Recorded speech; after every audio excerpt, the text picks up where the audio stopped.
Aș vrea să fac un anunț foarte important. Pe această pagină nu veți mai găsi videoclipuri.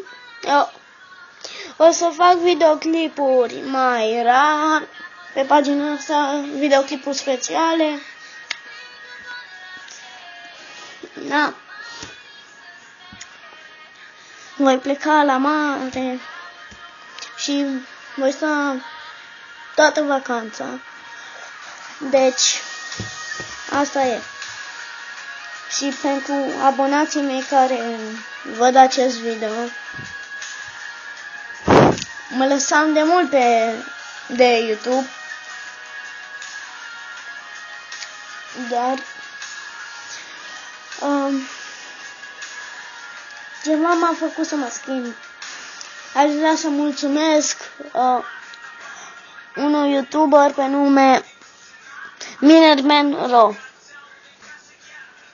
Cred că s-a lăsat și el de YouTube. Dacă vreți, puteți să vă abonați la el. Și deci asta. Plec la mare. Și tableta mea și asticată.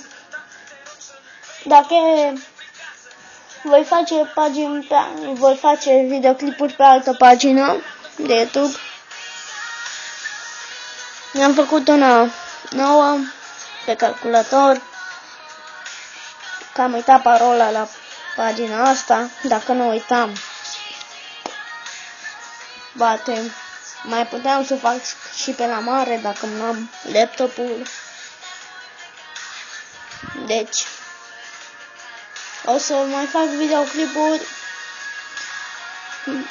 peste câteva luni, dacă mai iese să repare și tableta. Bun. Pa.